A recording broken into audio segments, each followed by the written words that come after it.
ಮುರಗೋಡ ನಿಪ್ಪಾಣಿ ಸಮೀಪದ ಮಹಾರಾಷ್ಟ್ರದ ಮುರಗೋಡ ತಾಲೂಕಾ ಕಾಗಲ್ ವರದಿಗಾರ ಪ್ರಕಾಶ್ ತಿರಾಳೆ ಅವರನ್ನ ಮಾಜಿ ನಗರಾಧ್ಯಕ್ಷ ರಾಜಖಾನ್ ಜಮಾದಾರ್ ನಿಂದಿಸಿ ಹಲ್ಲೆ ಮಾಡಿದ್ದು, ಈ ರೀತಿಯ ಘಟನೆಯ ಬಗ್ಗೆ ತನಿಖೆ ನಡೆಸಿ ಸಂಬಂಧಪಟ್ಟವರ ವಿರುದ್ಧ ಕಠಿಣ ಕ್ರಮ ಕೈಗೊಳ್ಳುವಂತೆ ತಹಸೀಲ್ದಾರ್ ಮುಜಫರ್ ಬಳಿಗಾರ್ ಅವರ ಮೂಲಕ ಮಹಾರಾಷ್ಟ್ರ ಸಿಎಂಗೆ ನಿಪ್ಪಾಣಿ ತಾಲೂಕಾ ಪತ್ರಕರ್ತರ ಸಂಘದ ವತಿಯಿಂದ ಮನವಿ ಮಾಡಲಾಗಿದೆ.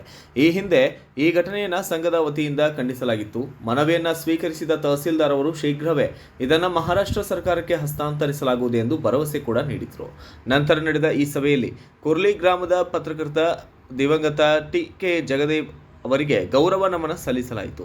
ಈ ವೇಳೆ ಮಧುಕರ ಪಾಟೀಲ್, ಅನಿಲ್ ನವಾಳೆ, ರಾಜೇಶ್ ಶೇಡಗೆ, ವಿಠಲ್ ಕೇಸರಕರ್, ಅಶ್ವಿನ್ ಅಮ್ಮನಗಿ ಸೇರಿದಂತೆ ಇತರರು ಕೂಡ ಭಾಗಿಯಾಗಿದ್ದರು. ವರದಿ ರವಿ ಭಜಂತ್ರಿ, ನಿಪ್ಪಾಣಿ.